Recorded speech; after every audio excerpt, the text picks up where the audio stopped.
What's up, everyone? Before we get started on the episode, we just want to take a brief second to thank our sponsor, Vanquishers. Sci-fi, jumping through dimensions, being the hero fighting to create balance across all existence.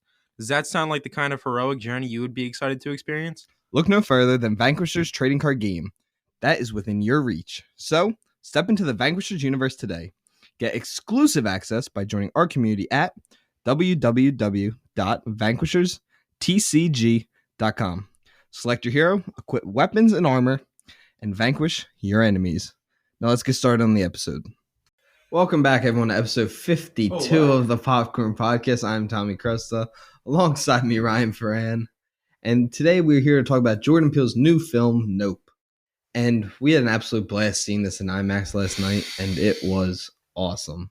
Ryan was not ready for the start of this podcast because I started it without him even knowing. No, you didn't tell me. I didn't think it was that important. I was just on doing Instagram watching Howard Stern. I was just doing the intro. You started. Sorry. I wasn't prepared. I'm sorry. It's illegal. No, it's not. I'm docking your pay. You don't even get paid. But yeah, we're here to talk about Nope, this movie. A lot of people, no one knew what this movie was really about. We knew it had to do with aliens, and that was really it. Yeah. Ryan had a couple guesses that they were racist aliens. Yeah, I assumed it was going to be white people doing it. Yeah. Like flying something. It was like an optical illusion. It's not. It's aliens. It's really an aliens. Yeah. It was a white alien, but you know. It was a white alien. But this movie was very good. And it started off getting critical praise and has slowly lost a lot of that praise. It's slowly been dropping down, but I liked it. I really enjoyed it. Mm-hmm. So critically on Rotten Tomatoes, it has an 83%, which is certified fresh, and that is holding a 71% audience score. Yeah. Which is not very good. It's not great. Not for an audience score. And then it has a 7.6 on IMDb, a 4 out of 5 on Common Sense, and a 78% on Google. Mm-hmm. And I think that Jordan Peele just continues to prove that he's one of the best visual directors right now. Yeah. And storytelling. And he's so good at mixing horror and comedy. Yeah. Again, because he was awesome in Key and Peele. Yeah, he's a hilarious dude, and he's a very smart man when it comes to writing. So he's able to blend the two genres perfectly. Yeah, and I think Daniel Kaluuya is proving to be that he's one of the best actors working right now. Yeah. And Keke Palmer, she was the one part I was like, okay, she's not going to be very good. And she ended up being great. Yeah. Steven Yeun, awesome. And then Brandon Pereira as Angel, who I, again, didn't really like in the trailer. And I ended up loving him in the movie. Yeah. Because he acted like how I would have acted in this scenario. Oh, yeah, no, he's terrified. But it's so funny. It was so good. So, what's your score? I don't know. I think 88. 88? Yeah. It's a high score. Let me go down to our list. What's your score? 84. Really? Yeah. I mean, I really 85. 85. Okay. Yeah, I mean, I really, really liked it. I think me and you both walked out of there thinking the same thing of like towards the end. It lost a little momentum. Yeah, I don't want to say this, but it kind of jumped the shark a little bit. Yeah, I felt like not like terrible that it ruined the movie. It's just a little thing that has to do with the alien that kind of like, I mean, it's not a little thing, but yeah, it's a pretty big deal. It's a pretty massive thing, but it's not so bad that it ruins anything. It's just kind of like, I didn't like it that much. No, but personally. I think until those final 20 minutes, it was probably sitting at a flat 90. Yeah. And then I think really, really it good. lost 5 points for me. Yeah. In that last 20 minutes. Because it just gets a little over the top. Yeah, I felt like it had an ending, and then it was like, well, let's not end it here. Yeah. Let's push it a little bit further. Mm-hmm. So I think the main criticism of this movie is that he went really big. Like, he went for the home run. Yeah. And I agree. I think he went as far as he could possibly push this movie. Yeah. And 100%. I felt like it was working great until that final 20 minutes. Yeah. But even that final 20 minutes, it's not bad. It's just not what I felt like they had a conclusion and everything. Mm-hmm. And then they were like, well, let's try something let's push this a little further. Yeah. And that's when I was just like, okay, it's not horrible. It's not like Men. Yeah. Which ruined the movie in the final 20 minutes. Oh, yeah. It just, like you said, jumped the shark a little bit. Mm-hmm. It went a little too hardcore at the end. Yeah, just a little. But I think Daniel Kaluuya was awesome. I think he's never given a bad performance. No. And even Jordan Peele said that he's his De Niro.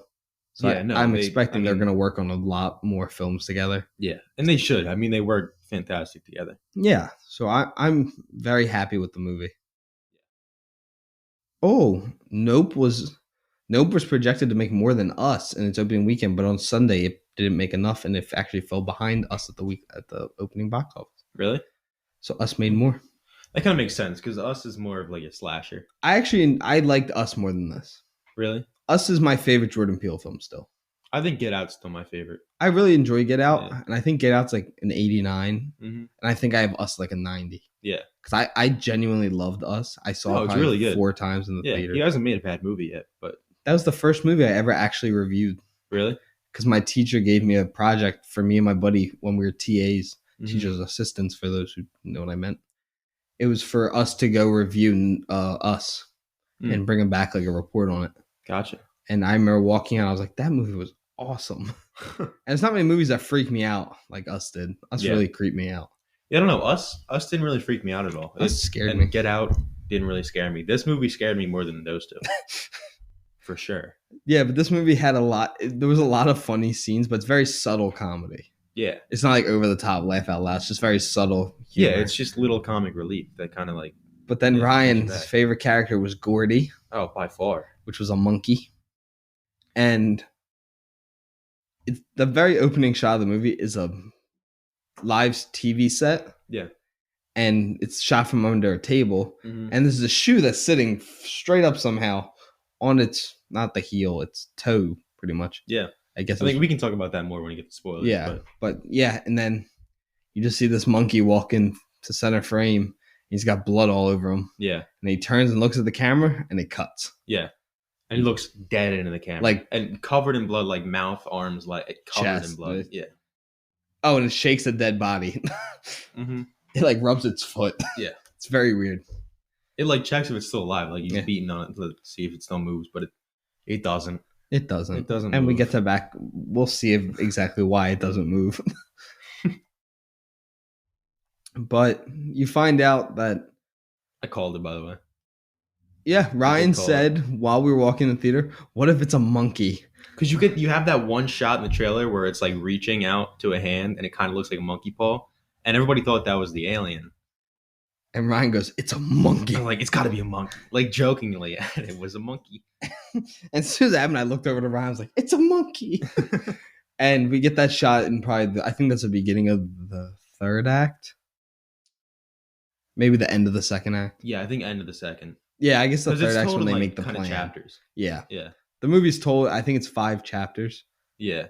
5? It's 5 or 4. I think it's 5 because it's the opening and then Ghost, Lucky, Gordy, Leather Jacket.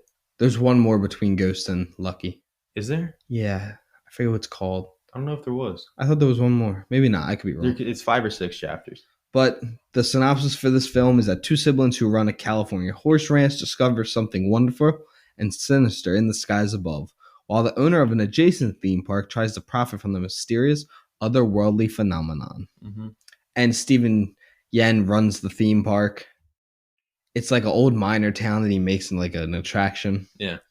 And Dan Clue and Keke Palmer run, as they said, a horse farm. And their horse farm is a Hollywood horse farm. So their horses are trained to be used in film. Yeah. And you see them try and get the horse to work on set.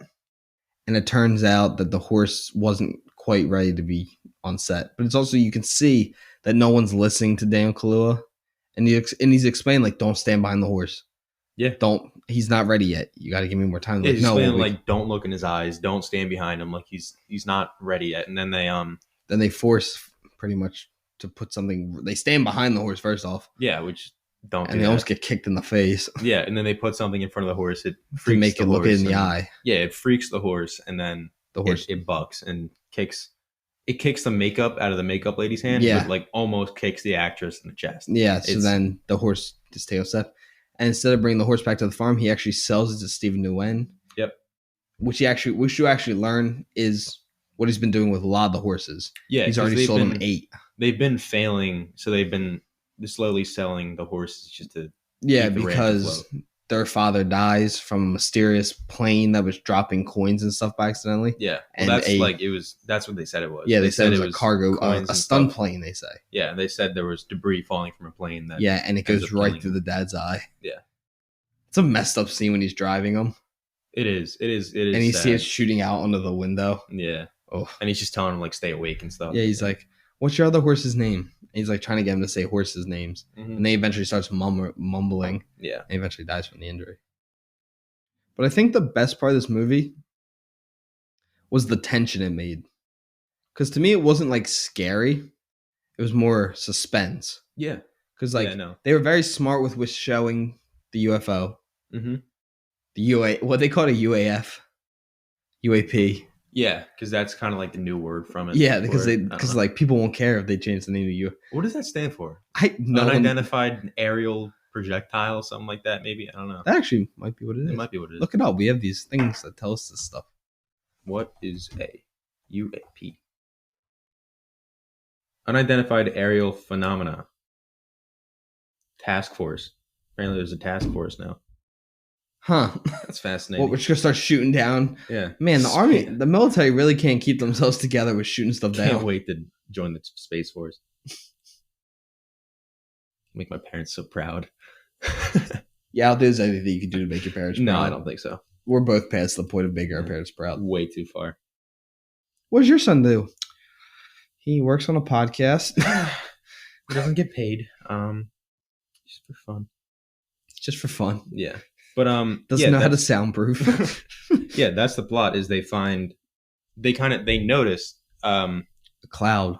Yeah, they notice Daniel Kaluuya OJ is out one night and the horse starts running away, and he notices the horse disappears, and then he notices the UFO.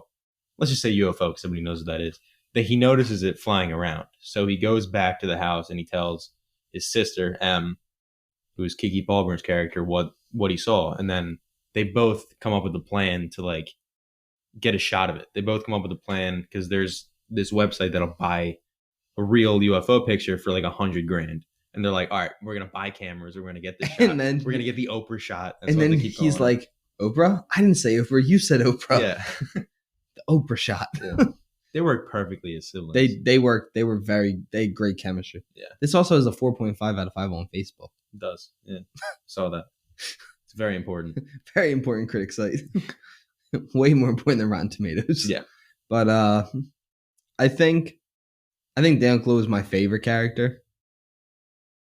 Yeah. I think so. I think he was just like a cool. Yeah, I think he was super really cool. quiet. He's very like, he's very like tame, super quiet. I love when he would go, Yeah, he's very like realistic. He's not ecstatic or anything. He's not like his sister at all. No, and I loved how much they say no.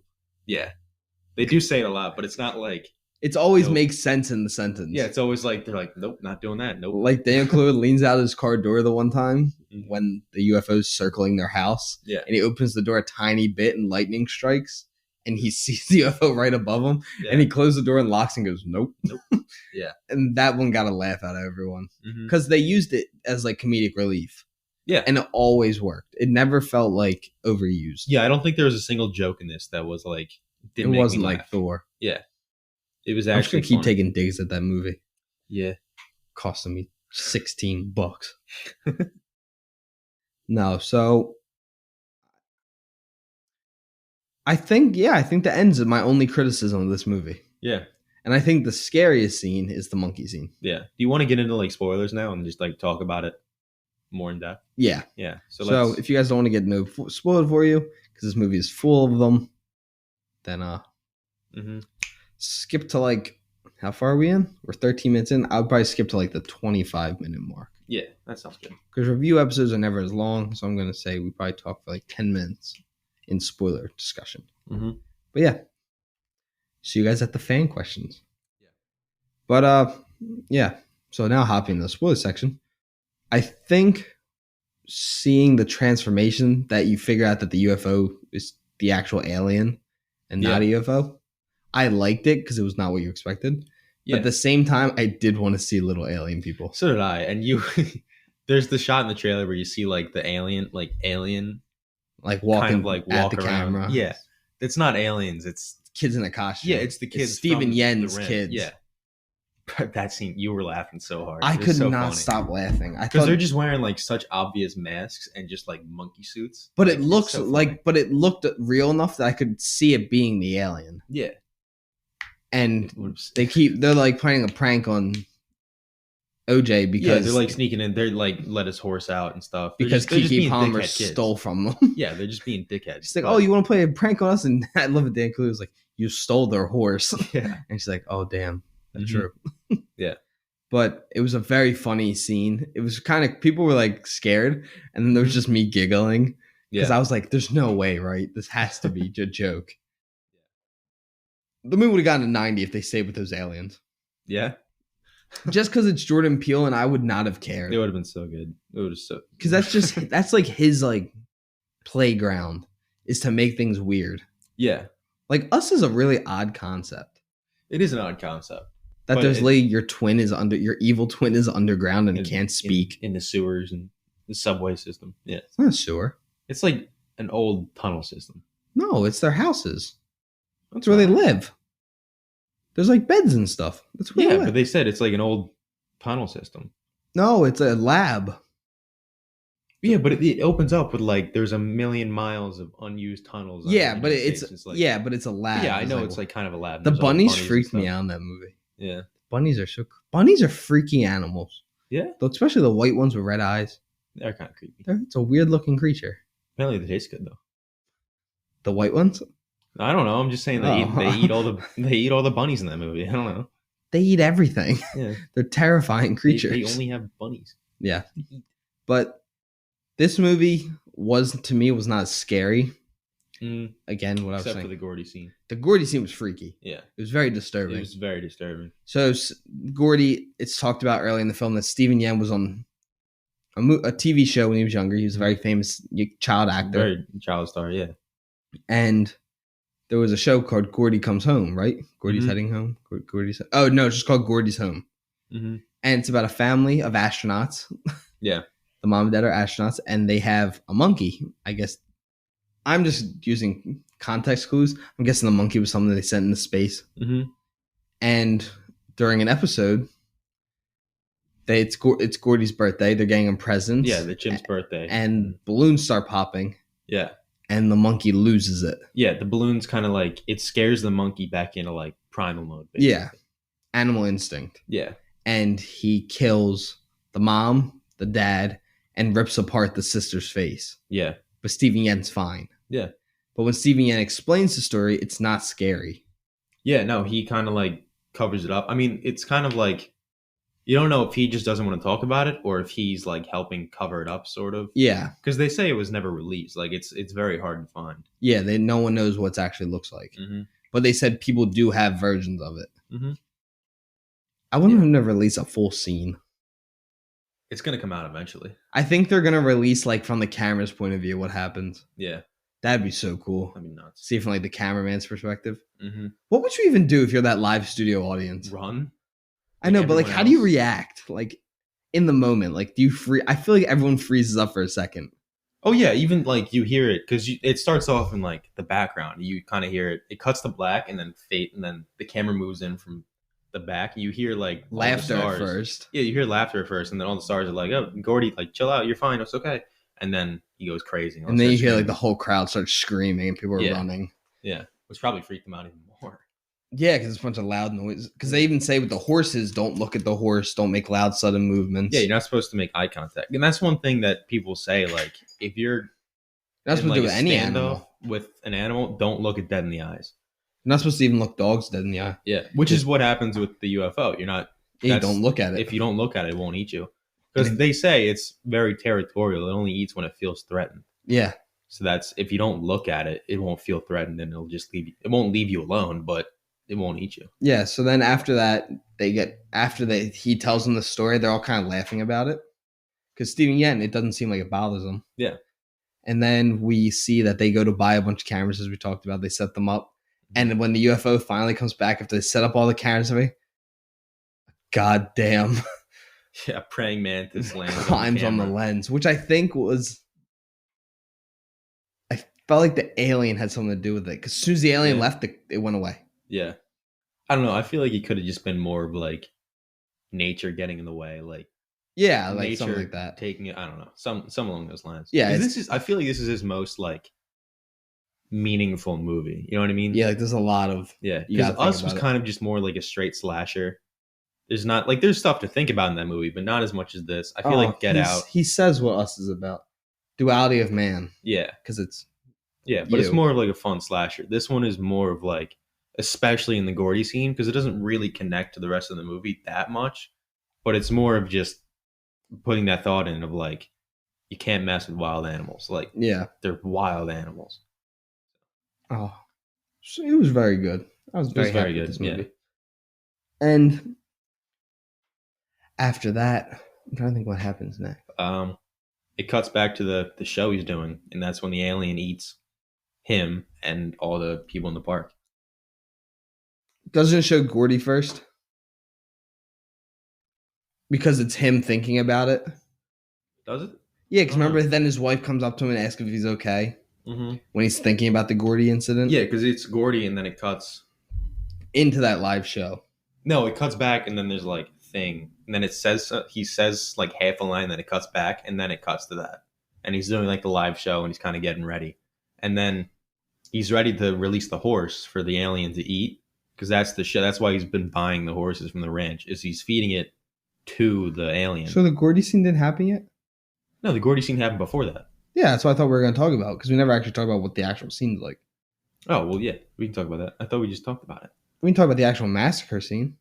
Yeah, we did. No, we talked about how he freaks out. We didn't talk about how he goes up to Steven Yeun's character. Oh, well, yeah, Steven Yeun is hiding under the table. Yeah, so that watching everything happen. That shot that from the movie that opens the movie is Steven Yeun's point of view. Yeah. And you actually watch him kill the mom. Yeah. And it is a very intense scene. Yeah, I mean, like, he gets up on top of the couch, the mom starts, like, kind of staring again and, like, moving a little bit. And he jumps back off the couch. He jumps back on and just beats her to death. And you hear some, like, bone chewing and stuff. Yeah. Yeah, then he starts eating her. Yeah. And then Gordy starts walking towards the kid again, but then stops because I don't think he notices him yet. Yeah, and then that's the dad walks out. That's when he touches the mom's shoe for a second. Oh, no. No, sees the dad first. Yeah. The dad's like, Gordy. And then Gordy, you realize that Gordy calms down whenever the balloon's not popping. Mm-hmm. And he's like, calm down. And then the final balloon pops. And then, another balloon pops. The dad runs away. And then Gordy chases him, beats him to death. And then the final balloon pops. While he's still in that room, right? Yeah. Yeah. And he walks back in. And then he's like, fine. Yeah. And then he tries to like wake the mom up because I don't think it was animal instinct. I don't think he knows what he did. Yeah. And then he makes eye contact. Yeah, he looks directly at the camera. And in IMAX, we were sitting like right in the middle, so it looked like he was making eye contact. Dead eye contact with us. He was looking into my soul. Yeah. He walks up, and it's frightening because he's making like noise and like a monkey. Yeah. And he like hobbles over, and then he's like staring and sniffing right up against like the mesh. Yeah, like right a tablecloth. Yeah. But I think that's the thing with the shoe. It's like Steven Yeun talks in like the modern time. He kind of talks about like a bad miracle. And I think that was the thing. It's like, was kind of like a miracle. Like it just stood up perfectly. Like it wasn't anything crazy, but that was kind of the thing that he was focusing his attention on. Because I don't think he makes direct eye contact with Gordy because he's blocked with the tablecloth. So he can't look him dead in the eyes. And he's just staring at that shoe. That's what he remembers. That's why he kind of like hangs it in his little museum thing. But then Gordy tries to give him the fist bump. That's like their thing. And he reached out his hand. And they're laid like inches away from fist bumping, and Gordy gets shot in the face. Yeah, Gordy gets... And blood splatters on Steven Yeun. Yeah. And that jump scare got me. Really? The shot hitting him. I knew something was going to happen because I knew they cut to it. It's the opening scene is Gordy looks at the camera. And then at one point there's another flashback with young Steven Yeun covered in blood. And the entire scene, I'm looking, it cuts back to him, and he's not bloody yet. So I'm like, when's it going to happen? And then he gets shot and covered in blood. So I knew it was kind of coming, but yeah, that was the freakiest scene of the movie. Easily. That and the scene that looks like it's black and white, but it's not. When Daniel Kaluuya was moving from the horse truck to the TV camera truck, and it's so cloudy and foggy that it looks like it's in black and white. Because it's nighttime and it's like thunder, but the UFO is above them blocking the rain. Yeah, so it looks really... It's some of the best cinematography. It's the best shot in the movie. Yeah. It's not my favorite shot, but I think it's the best looking shot. Yeah. Very creepy scene. Yeah, really good Because scene. you're just waiting for something to happen. Yeah. Nothing ever happens. Yeah. Because they don't look at it. And moving on from the scene we just talked, Gordy's massacre. It moves into Steven Yeun doing his live show, which is how he's been using the aliens. He's been feeding them. Like taming, in quotations, kind of taming it by feeding it the horses that he's been buying from the ranch. And he's trying to do like another show. His kids are about to come on and like sing a song or something. Dressed up as aliens. Show. Yeah, dressed up as the aliens. And it comes around early and it like growls and makes a big noise. And he's like, oh, that's like, you can see in his face. He's terrified. He's like, uh-oh. Yeah, it's way early. Oh, we completely forgot his sister from the TV show's there. Yeah, and she's the girl from the trailer that looks up with the messed up face. Yeah, that everybody thought was an alien. It's the chimp mauled her face. Yeah, off. And you don't see her ever in the Gordy scene. No, you don't see her body or anything. No, unless that was the mom. That 100% was the mom. I think it was that he's beating. Yeah, there's no way that person lived. No, the way they were. I mean, Gordy beats that body for a while. Yeah, yeah, but I do think I enjoyed this movie more than I enjoyed The Black Phone. Yeah, I think so. I think I enjoyed this less than The Black Phone. Oh, really? I like The Black Phone more. I think I like this better than The Black Phone. I think that this is a better movie, but I think I genuinely liked The Black Phone more just because I really thought the girl was incredible. Yeah. And I thought Ethan Hawke was a great villain. Yeah. And the twist at the end of that was very good. Mm-hmm. While the twist in this, I didn't really love. Mm-hmm. Which is my main issue with the whole movie. I mean, it's not really a twist. It's more like the alien... It's in like a UFO, like flying saucer. It looks like and they talk about how it doesn't look like a normal UFO though, because it's flat on the back end. Flat. It's not a circle. Mm-hmm. It's circle and then flattens out some reason on the back. Yeah. Which we didn't even talk about the scene when it eats everybody at the show. That's what we're getting to. I thought. Yeah, because we were talking about the live show, so I thought we were going to work our way. We just went off track for a little bit. Yeah, a little bit. Yeah, I thought you were talking about it later on, but. No. Yeah. But anyway, it comes in early and CBN's trying to get the horse to run towards it so it'll eat the horse. Lucky. The horse in the beginning. Lucky. Yeah. But the horse stays in the pen and it flies directly towards them. And OJ gets there to see this. He gets there right in time and he's inside and then it flies down and sucks up. No, OJ's not there. Yeah, you guys remember he sees it? Yeah, that's later. He comes when it's all empty. Yeah. And Lucky's still there. Yeah, and the same thing happens. Yeah, he basically ignores the horse. And sucks up because the horse doesn't look. Yeah, the horse never looks up. Everybody's staring at it. Everyone just stares right at it. Yeah, because everybody's in awe. Yeah, it's a UFO. I mean, I would look at it too. Yeah, I would too. And it eats everyone. And I'm lying. That's the scary shot. I keep forgetting about that sequence. Yeah, the sequence from inside of the UFO is terrifying. Yeah, because it sucks them up. And you think it's like you think it's just gonna cut away because it cuts to black and then it cuts to the inside. And people are just screaming. Yeah, and you see him getting sucked up, and you see him in like basically its stomach. Yeah, and like they're going. And then you see something at the top that had already. I think it's the like metal horse that they bought. Is that what it is? I couldn't tell what it was. It looked like a horse, but it was like stuck. So I think it was the. And they did that close up on the girl, and I was like, "This is weird." And then she sees it, and she just screams bloody murder, and it cuts away. Yeah, that was a really good scene because that scene freaked me out. It was terrifying. In IMAX, I think it made it even more because of how loud it was. It's so gross. Yeah. But then it cuts, and Dan Kaluuya had noticed that he was going to do a live show because he finds the poster for it. Yeah. And he decides to go up to the theme park, and he sees that it's like destroyed. Yeah. And he starts walking through, and then he finds Lucky right where it was and still in the cage. And he starts yelling over to Lucky, like, come here. Yeah. And then you see the UFO going from like cloud to cloud. Yeah. And like hiding. And eventually comes down to get him because Dan Kaluuya is looking at it. And it picks him up, but thank God he was underneath cover. And it just throws him hard into the ceiling. Yeah, it knocks him out. Yeah. Which leads to, I think, one of the best scenes in the whole movie. The whole rainstorm sequence. Yeah. Which is just... I thought the screaming of letting the people still being able to hear the people screaming still was such a good idea from Jordan Peele. Yeah. Because it really added to how freaky that scene was. Yeah. I thought people were going to start falling. Yeah. I mean, they kind of did. Well, yeah. In a way. Because it dumps blood all over the house. Yeah. It repaints the house. Yeah. As the director says. Yeah. The cinematographer said. Yeah. I like that idea too. Like, because in if they ever do that in like a movie normally, it's normally like, oh, the director or the producer is coming. They use the cinematographer, which is such Like what you would really want to use, not a director. Yeah, because they're just trying to get a shot. They don't care what it looks like. They just want to get a good shot. So you get the cinematographer to do it. Yeah. And he's like the best in the world at it. Mm-hmm. But he uses film still. Yeah, he uses a mechanical camera. Yeah. He doesn't use electronics. Which is very useful because the thing's drawn to electricity. No, it's not. No, it's not drawn to it. It will turn it off. Yeah, it turns it off when it gets close. Because it's an electromagnetic field. Yeah, that's how it flies. And that whole scene, Dan Clue notices that he needs to get back to the house. So he starts driving back. His car shuts off, and he can see the house. He's so close. Mm-hmm. But like the UFO's sitting over the house, so he can.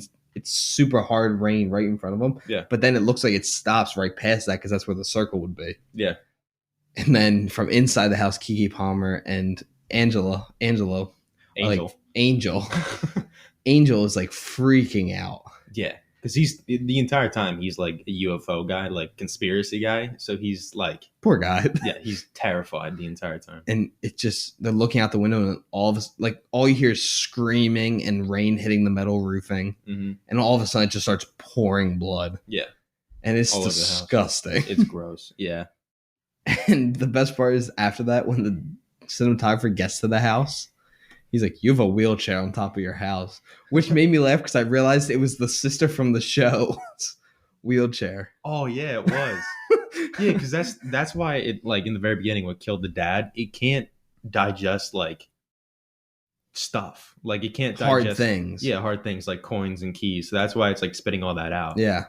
So, yeah. The way that they showed the keys and the coins sticking in the wood and stuff was so cool, showing how much force it had when it came down. Even when it kills the dad, you see him like, it almost looks like bullets like hitting the ground. Yeah. The stands kicking up. That injury looked terrible. His eye just had the one singular slice through him. Yeah. And they showed the x-rays in his brain. Yeah. And they kept that nickel too. Yeah. It's in the bag. It's in the biohazard bag. Mm-hmm. But then they make a whole plan on how to draw the alien out to get the shot. And I think that's one of the best parts of the movie, how the whole point of this movie is to make money. Yeah. Like literally. They're just trying to get a good shot of. And I love how Keke Palmer's like, nope, I'm done. I'm not doing this anymore. Yeah. And then she gets the call from the cinematographer. She's like, damn it. I gotta do this. Yeah. It's so good. And they make a whole plan, and it leads to, I think, a really cool scene is when that TMZ reporter shows. So they set up a whole plan. Angel and the cinematographer set up on a hill and they're going to film it. Yeah. And then Keke Palmer's going to stay at the house and watch the screens of all the cameras that they have set up. Yeah. And then Dale Kalu is the bait. Yeah. And they set up that's the shot from the trailer. Yeah. Like all the inflatable tube men that like you see from like car sales and stuff. It's always a car sales. Yeah. They set them up all around the ranch because when the alien comes close, the electricity kicks out. So it'll shut them off and they know where it is. Which I thought was super smart. Yeah. Totally. Wow, we two brilliant minds. Incredible. Yeah. But I love that the TMZ reporter shows up and she's like, don't go that way. Yeah. That's a cool helmet. But I thought like he was going to know about it because like he kind of has a way to cover his face. You know what I mean? Yeah. Like I thought that was going to be something else where like it's chrome and like it's basically like a mirror. I thought it was going to be like the alien sees itself and gets scared off. But no, it's just he looks up at it and then it eats him. Well, he caused himself to get eaten. Well, yeah, because he drives towards it, and then he's riding an electric motorcycle. Into an electric magnetic stop. Yeah, yeah. So he's going like 60, and he launches. Yeah, it was so funny. Angel, like, that guy's dead. We're not getting I love how Angel's like, don't keep driving. Yeah. Do you know what happens when you hit an electric bike at 60 miles per hour? Yeah. And this dude breaks... Like it doesn't look that like it looks bad when he hits the ground. But you're like, oh, he'll live. Yeah. But when Daniel Kaluuya rides up to him on the horse, because Daniel Kaluuya rides a horse because that's not electricity. Yeah, and it's cool seeing too because he's kind of like teaching it to like not look. Spook. Yeah, it's teaching and it not to, like, spook over everything. Yeah. And then he starts showing it the inflatable tube so it won't freak out. And I love that scene. Yeah.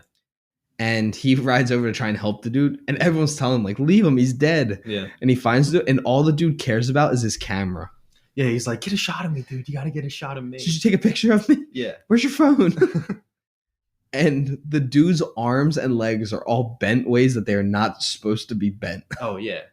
Daniel Kaluuya tries to pick him up and put him on the horse to get him out of there. And the dude just starts screaming. Yeah, you hear like the bones crack and stuff. It's terrible. So then he's like, sorry, man. And he hops on the horse and rides away, and the dude gets picked up. Yeah. and he gets flung. Yeah. Like that his dude body is comes spinning around so dead. fast. He's so dead. And then you get the awesome shot from the trailer of Dan Kaluuya riding his horse with the UFO behind them. Mm-hmm. That looks so cool. That was probably the best shot of the movie. And I love when it turned completely horizontal on its side and flies past them. Yeah, because he lifts his hood up and he has like reflectors. Yes, on it his looks hood. like eyes. It looks like eyes, and then he releases like a parachute, which goes up on the horse. Yeah. No, it freaks it out because it doesn't like eating that stuff. Yeah. So then it flies. He's like, "Yeah, how do you like that, motherfucker?" Yeah. And then this is when the movie to me takes a little bit of a downhill because it looks like that's the end. They got the shot that they needed, and they're like, "We got it. It's gone." And then the cinematographer is like, "Oh, it's about to be golden hour." Yeah, and he needs like the purpose. So he takes like because they tell him the impossible shot. Yeah, that's what catches his interest to come to this house. So he gets his like little handheld camera and walks out from the little like camera net. Yeah, the camera net that they have set up, and he looks directly at it, and he starts filming, and then he basically just draws it to him to try and get that perfect shot, and he ends up dies. Yeah, he ends up getting eaten. But that's also because it won't be able to digest the camera. So he realistically, it's going to spit it back out. He may have gotten it. Might have swallowed the film though. It could have, but maybe he didn't die for nothing. I don't know. And if that camera fell from that height, no, it's done. That film is destroyed. Yeah, but he's not shooting on digital, which you might be able to save. That film is gone. No, it's over. But yeah, especially actually what happens to the alien. Yeah. That film's gone. Yeah, gone. But then so he gets sucked up and dies, but Angel's also right there and he's getting like blown around. He didn't look at it yet. But the wind's so strong it's starting to like he gets flung down that hill. Yeah, into barbed wire. And he gets all tangled up in it and he realizes that he gets covered in a tarp and then first off and gets flung down the hill into barbed wire. And then he got that. Did you see that slice on his arm he had? Yeah. That was a deep slice. It was bad. Yeah. But then he realizes that like the alien, he accidentally looks at it and he's like, oh shit. So he realizes that it's going to suck him up and try to eat him. So he wraps himself in the barbed wire and then it starts sucking him up. And then me and you both thought he was going to get ripped in half. But then smartly, the way that Jordan Peele was able to fix that idea was having the fence start breaking. Yeah. So it would never have enough tension to cut through. Yeah. And he's also has the tarp around him. So it's not going to like slice. The barbed wire is not going to slice him. He might still have some cuts because it's going to cut through the tarp eventually. Yeah, it's going to hurt. He was super smart with doing that it would never get enough tension to pull hard enough to cut through enough. Yeah. And it couldn't suck him up all either. The way. And he gets dropped. Yeah. He gets dropped from a height. Yeah. And rolls down the entire hill. Yeah. He gets hurt, but he survives. And then Keke Palmer's watching this for some reason. And she runs back into the house, into the little like camera room they have. It's not part of the actual house. It's like off. It's the stables. It's like a garage. It's the stable. Oh yeah, it's the stables. And the whole stables gets destroyed. Yeah. And she also gets flung and knocked out for a second. Yeah. But then Daniel Kaluuya distracts it again. And then she starts running away towards the... Because he tells her to get on the bike. Yeah, he tells her to get on the electric bike. So OJ is going to draw it away while she gets out. And then they kind of go back and forth on like staring at it and drawing its attention. Oh, yeah. We haven't even talked about it transformed. Yeah. In the background, it's transforming to its like natural state, I guess. And it looks like a blanket. It looks cool, but it's way over. See, I didn't like the design. Really? I thought it looked so odd. I like the like flying saucer design more. Yeah, I thought that was odd. If it stayed like that, I wouldn't have cared. Yeah, I thought it was cool looking, but it was just way over the top. And then like that whole green part was weird. It looks like ribbons and stuff. I don't know. It reminded me of Count Dooku's parachute thing that would come out the back of his ship. I don't remember that. Oh my god, it looked just like that, but it's orange in Star Wars. Just like it. That's all I could get in my head. So then, they're trying to distract it both sides and then Keke Palmer finally realizes it's going to eat Daniel Kaluuya. Yeah. And finally it looks like it attacks. Yeah. And it cuts back to her and her bike finally turns on because the electromagnetic field wouldn't let the electric bike turn on. Yeah. And the bike turns on, she starts riding away. And she stares at it, so it ends up chasing her. Yeah, and then it flips around and starts chasing her. But then she's going fast enough to get to the amusement park. Yeah. And early in the movie when they're there, she realized that the wishing well took pictures. But then she releases this massive blow up of Steven Yeun. Yeah. But I do like that because it changed forms, just to go back to that for a second, it's much slower. It can't move as fast. That's why like she's able to get away. Yeah. because it can't move nearly as fast. It was good directing to be like, it wouldn't make sense for it to be able to fly as much because it's not a ship anymore. Yeah, it's not a ship. It can't fly nearly as fast. And it's not aerodynamic because the wind would slide off. Yeah, it's like a kite almost. Like it almost looked like a sail. Like stupid design. I hated it. Oh well. And then she starts taking pictures of it. Yeah, she releases the giant and I don't think she realized it took pictures at first. I think she just she knew it took a picture because then she's surprised when she sees the pictures. I think she was trying to signal it. No, I think because remember in the beginning she like looks in the well and then it takes the picture of the guy. Yeah, but then you remember that reaction she has to looking at it. She's like laying next to the whole picture thing. Finally, after eventually it eats the balloon of Steven Yeun and it blows it up. Yeah, because there's so much pressure in the balloon, and you see it from the inside though. Yeah, you see it from the inside, like kind of like condensing and stuff, and then it starts flying away, and it turns back into the saucer, and then the balloon pops. Yeah, because the once it went to the saucer was so compressed. Yeah, the entire alien explodes, and she got a perfect picture of it. Yeah, and then she looks over and she sees all the reporters are already there. Yeah, because the reporters were there earlier when all the people disappeared. Yeah. From the because you see her drive through a crime scene tape. Yeah. The yellow tape, caution tape. Yeah. And you're like, oh no, she's going to not get any credit for this. Mm-hmm. And she looks over and then we get a really dope shot of Daniel Kaluuya who's still alive, like in the fog on a horse. Yeah. Well, do you think he's still alive? I think he's alive. A lot of people think he died. I don't think he died. I don't want him to die. That would be so stupid. He was so cool. Yeah. Angel survived though. That's nice. Did he? He could be dead. Well, he gets up at the end. He did. Oh, you don't see him in the end, but like after he gets dropped, he kind of like gets up and looks around. He eats him off screen. I think he looks at it when it explodes, and he like yes, and he's like cheering. Oh yeah, he does. I forgot about that. Yeah, it's like a very quick shot. Yeah, so he's fine. But then OJ, that would be so stupid if he's dead and she sees him. I mean, it could be like a vision because like he sacrificed himself. That's stupid. But I like to think he's alive. He was so cool. It will go down in the 70s if he's dead. Yeah. If Jordan Peele comes out and says she had a vision, I will be pissed. Yeah, because then she starts crying. She does the like eye thing. Yeah, they kept doing like the eye to eye. Yeah. Like I got my eyes on you, hand signal. Mm-hmm. I know you guys can't see what we're doing, but it's like we put your two fingers up to your like eye. This thing and like you see that? Yeah. That thing. That thing. But yeah. And that's the end of the movie. Yeah. There's no post-credit scene. But the coolest part for me was seeing an Oppenheimer trailer. It's a very short teaser, but it was super exciting to get something out of it. Is the entire movie in black and white? I think so.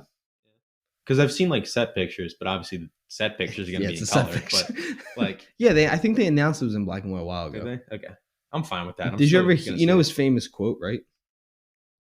If you told me, I'd probably remember, but I can't think of it. Is it like, I'm Oppenheimer, I'm gonna make a big bomb? Is that it? Something close to it? Where is it? Now I am become death, the destroyer of worlds. I have seen that, yeah. I hope he says it. It would be cool. Because he goes into like severe depression after they bombed Japan. Yeah. Because he feels terrible. Yeah, he feels terrible that he made that. I'm just so excited to see Cillian Murphy in a leading role. The story of Oppenheimer's infamous quote as he witnessed the first detonation of a nuclear bomb on July 16, 1945. A piece of Hindu scripture ran through the mind of Robert Oppenheimer. Now I am become death, the destroyer of worlds. And then he said it in an interview.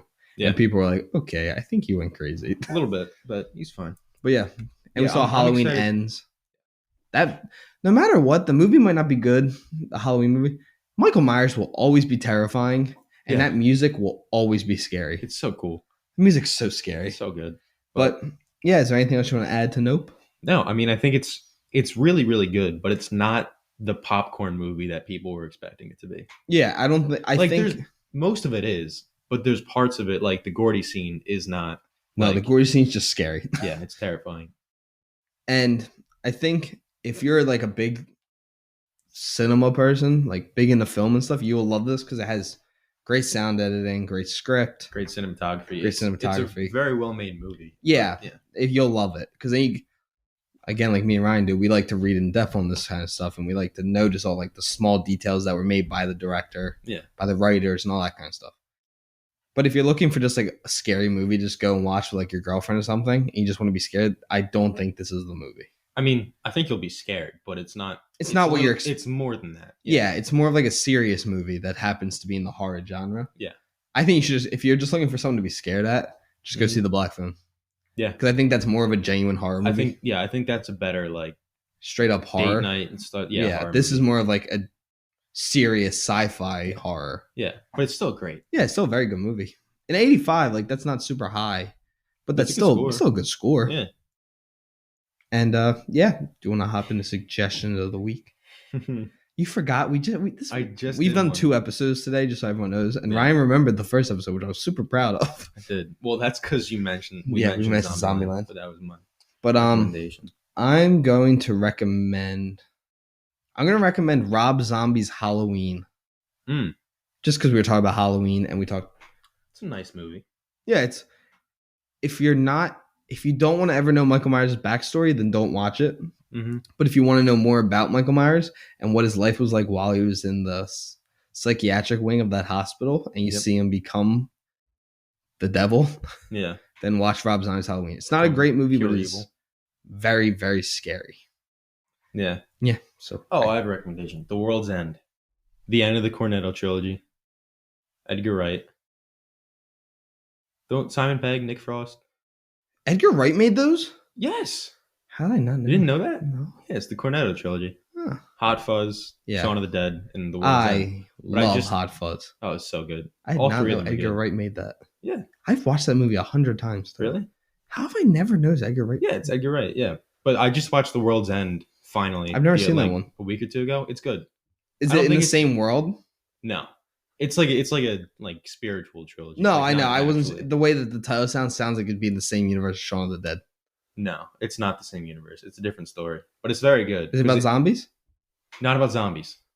Don't tell me what it's about. I won't tell you. But it's about It's about a group of 6 like high school friends who go back to do a drinking run. Yeah, I can see how this is gonna go. Yeah, it's very, very good. Okay, but it's not.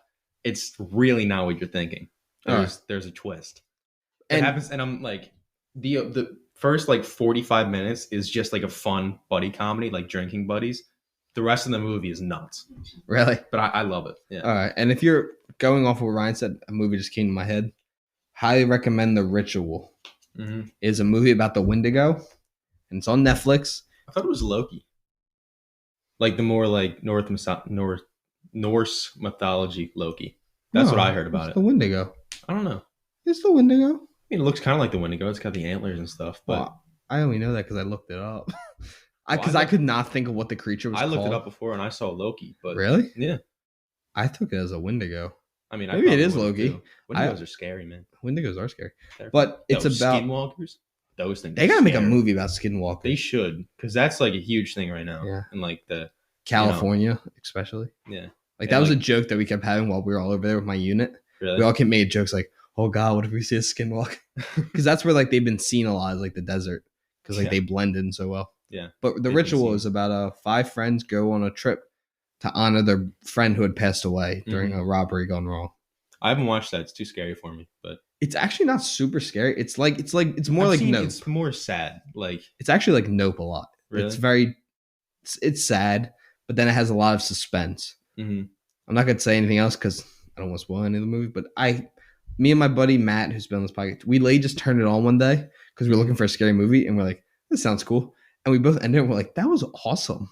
Yeah. And it was a Netflix original film. Yeah. And it's one of my favorite Netflix projects. But yeah. Yeah, it got really big when it first came out. I kind of forgot about it. Yeah, but do you want to hop into our ads? Yeah.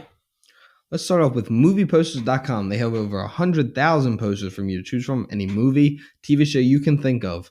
We ourselves have a Sandlot poster, Spider-Man, The Batman, Reservoir Dogs, Daredevil, Phantom Menace, and the original John Carpenter's Halloween. By the way, it's not the good Daredevil. It's Ben Affleck. I chose it because I love the poster. I hate you. And they have a ton of great posters. They're a really awesome company. I highly recommend you guys check them out. And if you want 10% off and free shipping, use our discount code Popcorn10. Again, that's all caps, Popcorn10. And thanks to MoviePush.com for sponsoring this episode. Yep. Now to our other sponsor of this episode, Manscape. Support for the Popcorn Podcast is brought to you by Manscape, who is the best in men's below-the-waist grooming. Their products are precision-engineered tools for your family jewels. Manscaped's Performance Package is the ultimate men's hygiene bundle. Join over 4 million men worldwide who trust Manscaped with this exclusive offer for you. 20% off and free worldwide shipping using the code CANDB. That's CANDB at manscape.com. If my math's correct, Ryan, that's about 8 million balls, right? Roughly.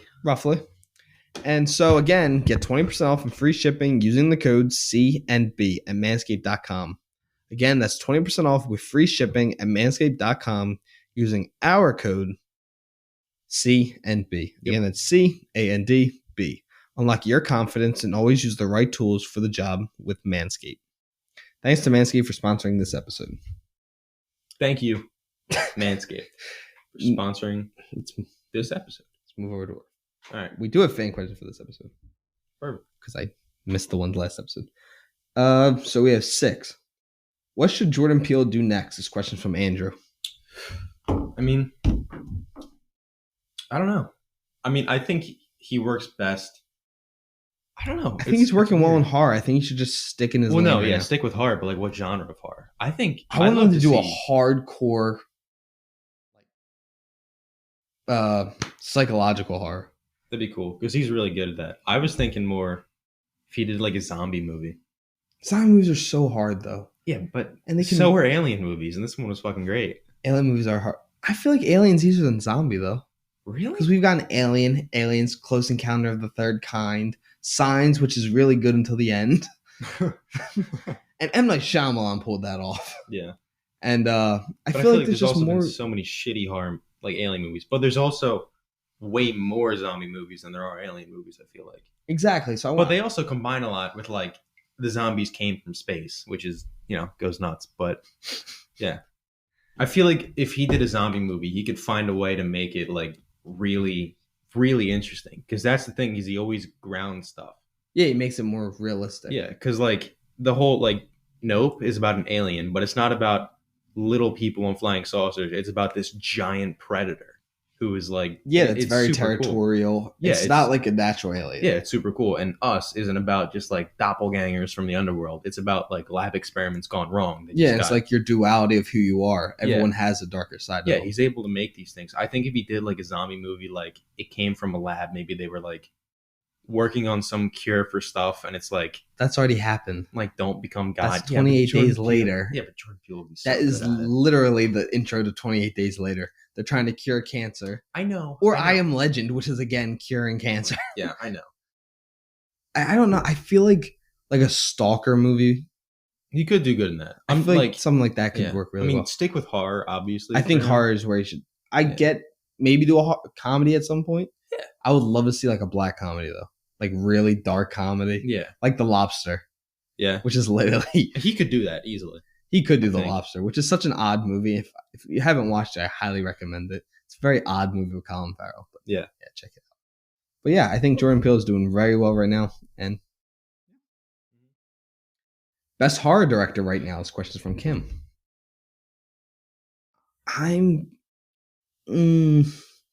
It's between the big 3. Yeah, it's either Eggers, Peele, or Oster. Yeah.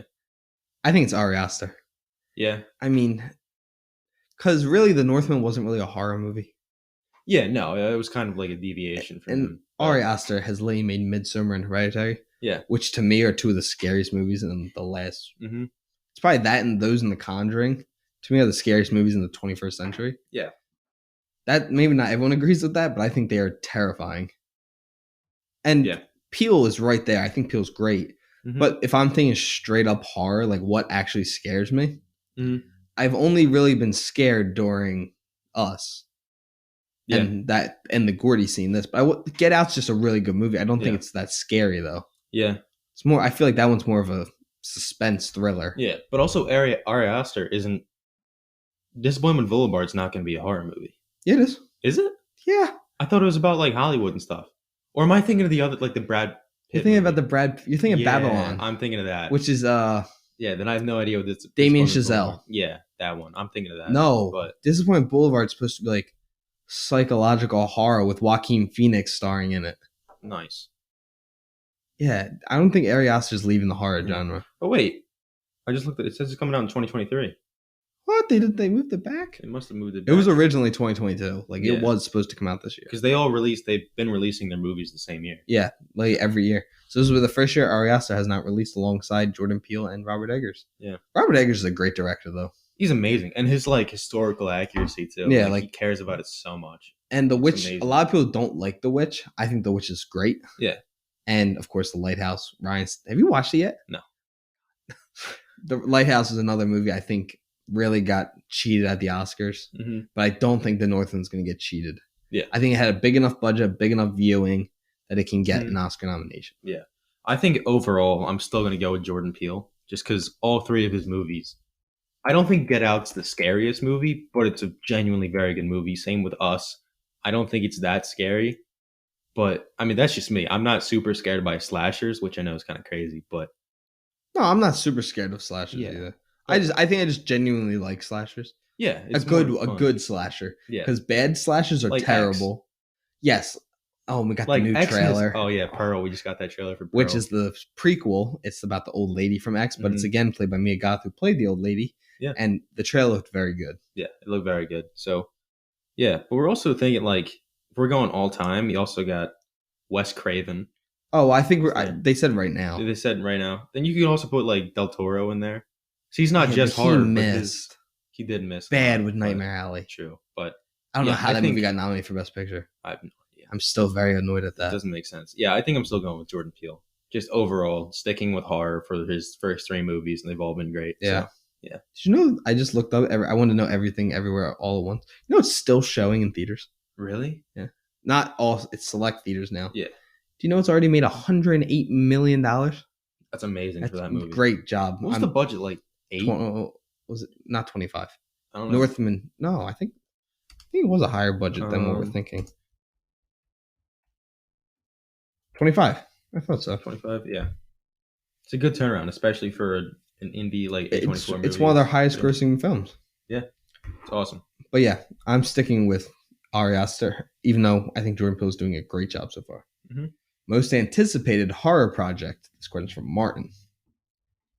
It might be Disappointment Boulevard now. I think mine's either Disappointment Boulevard. I really think Barbarian has a chance of being really good. I'm not watching that movie. You can review that alone. I'll just stay in. I'm not gonna. That's not a movie I'll review because I don't think that's like a popular film.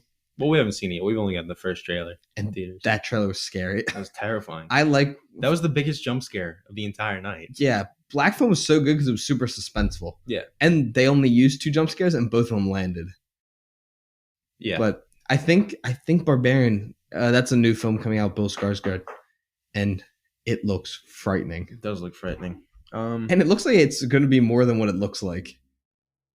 Oh yeah, no, it's definitely because the trailer starts off with like it looks like a stalker kind of thing. Yeah, it looks like it's because like she goes into the Airbnb and the guy's already living there, and he's like, it seems like it's going to be like a Bill Skarsgård is going to be a stalker, but then they go down to the basement and he got like kidnapped. Yeah, he got kidnapped. He's like begging for help, and he comes crawling at her. It scared the shit out of me. It scared me too, but I don't know. It looks like there's definitely more to it. Like there's stuff going down in that underground. Yeah. Maybe it's cannibals. Maybe. Because they even say, I think it's going to be another thing, like kind of Jordan Peele-esque, like feeling. Because it's like, it's a very rundown neighborhood. Like he even says, like, you don't want to just stay here. Yeah, you don't want to be walking around this time. Yeah. So I think it's going to be like they're kind of taking and crazy probably people. Eating the like poor people that live there. It's probably what it is. It's probably what it is. The next question is, what cars do you guys drive? This question's from Nate. I drive a Subaru Crosstrek. Woo! It's a very nice car. It is a nice Started car. out with a 2002 Toyota Camry. And they upgraded. Yep. That car was older than me, and I drove it for like 2 years, and then my sister got her license, and she took that car, and I got a new car, and then my sister totaled that car in 2 weeks. So that car's gone. Yeah, that car's gone now. His car is gone. I drive a 2007 Jeep Rubicon, and I love my car. It's a great car. It is a great car. Has some problems every once in a while, but all in all, great car. I think we've had this question before, but I think I by accident just put it on here again. Best TV show right now. Kurt. Barry. My dad's not liking the third season. Really? He really liked the first two. He's not a big fan of season 3. Huh. He thinks it was way too quick the way Barry snapped. Really? I thought it worked. What, like snapped on his girlfriend? No, like just went full on insane. Oh, well, yeah. But I was like, he has PTSD, anxiety, depression. Yeah. He's going through a is lot. Destroyed. I don't want to spoil anything for people watching. I think it's The Boys. I think The Boys is so good. If we're talking superhero, then absolutely it's The Boys. Oh, if it's superhero, I don't even think it's close. No, not even close. But I think Barry's overall, right there. I think Barry is so good. Just for me. But this is also for us. I have not watched Succession yet. I'm probably going to start it very soon because I do want to watch it. Because supposedly that's like the best show on television. Yeah, I gotta watch that too. And I gotta watch Better Call Saul. I started it a while ago, and I gave up on it after like 8 episodes. But I heard it starts off really slow and then turn. But now everyone's saying everyone says it starts off super slow. Like the first season, maybe even the first 2 seasons are pretty boring, but it's supposed to be like just as good, if not better, than Breaking Bad now. So I definitely have to watch it. Bo Oliver over at Nerd Soup, he thinks it is better than Breaking Bad. Mm-hmm. My dad says he's like, if these final 2 episodes, because there's only 2 episodes left. Yeah, he said these final 2 episodes are great. It will pass Breaking Bad. Yeah. Which, I mean, that's a lot. I'm not a huge Breaking Bad, but I think it's one of the best shows ever. I'm just personally not into it. I finished it and everything. So, I mean, that's a lot to be able to pass Breaking Bad, which sat at the pinnacle of TV for a long time. I think it's still, Ozymandias is still the highest rated live action television episode ever, right? No, CANDB. I thought the one Game of Thrones episode passed it. Did it? I could be wrong. Oh, no. I think Attack on Titan passed it. Yeah, but live action. Yeah, Attack on Titan has 13 of the top 100 episodes of all time. Yeah. Game of Thrones has like 6. Oh, no. Ozymandias is still number 1. Oh, it is? Attack on Titan episode Hero has a 9.9. Ozymandias is the only 10. Really? What's the closest Game of Thrones episode? Number 4 is number 4 and 5 is Clone Wars, the last 2 episodes? Yeah, no, I don't think it's the last 2 episodes. Victory and Death. Actually, I think it is the last 2 episodes. Victory and Death and The Phantom Apprentice. Phantom Apprentice is the last episode. Is it? Yeah. I thought Victory and Death was the last episode. Phantom Apprentice is the second to last. Yeah. That's a good episode. That is a great episode. Yeah. Game of Thrones, number 7. Game of Thrones, The Winds of Winter is number 7. What episode is The Winds of Winter? Oh, that's just the show. I'm stupid. No, the episode is called The Winds of Winter. That's an episode title? Yeah. Cersei and Tyrion stand trial. Oh, it's Tyrion's trial. Oh, that might be one of my favorite episodes. Wait, no, it's not at all. Cersei and Loras Tyrell. I read the TY and thought it was Tyrion. I didn't all the way through. Oh, it's the episode after Battle of the Bastards. Yeah, and Battle of the Bastards is number 8. So my favorite 2 episodes of the series. Yeah, Daenerys prepares to set sail for Westeros. Davos confronts Melisandre. Yep. Sam and Gilly arrive in the Citadel. I was so happy for them at that point. I know, and then it all went downhill. God. Bran discovers a long-kept secret. Lord Frey as an uninvited guest. Oh, yeah, that I know exactly what point of the show. Okay. Yeah, it's Battle of the Bastards in the episode after. Yeah, and then which I think it's the best finale of the show. Yeah. Because it leads to one of the best scenes in the entire show. Yeah. With the best score. Yeah. Breaking Bad, number 9, Felina, which is the finale. Because it's finale in Spanish. But I don't love the finale. Really? I don't. I thought I liked it. I liked it. I think it got better once El Camino came out. Mm-hmm. I think it made the finale better. Yeah, I like seeing what happened to Jesse afterwards. Because that's the only like open-ended thing. Yeah, and it made more sense to me. But yeah. I hate Walter. And then number 10 is The Reigns of Castamere. Red Wedding. Oh, shit. Yeah. It's a great episode. It is a great episode. I've never cried so much at a TV show. I texted you watching it. I'm like, dude, it's about to happen. I know it's coming. Yeah, you did. You're like, no. You text me, no, it's happening. I was like, what? You're like, I'm at a wedding in Game. I was like, oh, no. I was like, I remember I texted back. I was like, nothing's going to happen. I was like, I knew it's coming. I'm not ready for it. And then such a bad scene. God. But, so sad. Last question of the day. If Henry Cavill is done as Superman, who is your next choice? Michael B. Jordan. Oh. I'm sticking with that. Damn, I wasn't even done reading the question yet. Oh. I thought that was a question from Tim. All right, thanks, Tim. Yeah, I think I'm sticking with Michael B. Jordan. Oh, my back. Crack my back. Because he would be amazing. I think he would do a good job. I think Nathan Elordi would be a great young Superman. Who's that? Look him up. Nathan? How do you spell his name? Lordy? Nathan Lord? Maybe. I'm just saying it wrong. He's from That's not a Euphoria. person. He's from Euphoria? Yeah. Oh, let me see. I don't watch Euphoria. A girl from Euphoria is a Nope. She's the girl that works with Angel. Gotcha. Seeing the Cheetos behind them. She's like, what happened to OJ? Oh, yeah. She's in Euphoria. He's like 6'4". I don't see a Nathan on here. What the hell? Have I been saying his name wrong for a while? Probably. Oh, Jacob Elordi? Yeah. That's him. What does he play in the show? What's his character's name? Nate Jacobs. That's right. I got it wrong. Oh, no. Yeah, he would look good as a young Superman. I like him. Yeah. He's a very good actor. Yeah, he's 6'5". Euphoria has been announced for a third season. I don't think the first season of Euphoria is good. Really? Yeah, it's a hot take. I think the season 2 is so much better because it's way too sexual in the first season, way too much drug use. No kids use drugs like that. Yeah, no. Like, I know people smoke weed and shit in high school. I've never done heroin. Yeah. I'll tell you that. I've never done heroin, crack, or any of that. But it's a normal thing in Euphoria. Yeah, the second season is much better. Mm-hmm. Has a lot of good scenes. But yeah I think Jacob Elordi would be a very good Superman. But I think Michael B. Jordan could also kill it. His production team's making that one with J.J. Abrams. Yeah. Is that going to be like a Superman type thing? It's a Superman movie. Is it just straight up Superman? It's a black Superman movie. Nice. But they didn't say Michael B. Jordan's playing him. They just said it's his production. It's his production company. Okay. He did he's only produced 2 movies. The one was his movie on Amazon. Oh, the Tom Clancy movie. Yeah, it's in the Jack Ryan universe. Yeah. Is it? Yeah. Huh. There's a post-credit scene that hints at it. Gotcha. I still haven't watched Jack Ryan. It's not good. Oh, Jack Ryan's very good. Yeah, I've heard. Movie's not good. Yeah, it didn't look good. But yeah. Michael B. Jordan looked boy. Yeah, he wasn't good though. Gotcha. That was my main issue with the movie. I didn't believe him as a task force soldier. Gotcha. Number 26 on IMDb is Ronnie and Lily. Barry. Which one's that? The kid. Oh, that is one of the best. Feral child. My dad thought that episode when he's like, "It's just a girl, go out there," and then she jumps on the car. What are you? I'm going home watching that episode again. So good. It's a bunch of long takes. Yeah. It's just a great episode. It won the Emmy, right? I'm pretty sure, yeah. And Bill Hader wrote and directed that episode. Mm-hmm. And he acts in it too. Yeah. That was so cool to know that was him that whole time getting beat up. Yeah. But yeah, enough of us doing our little chit chatting.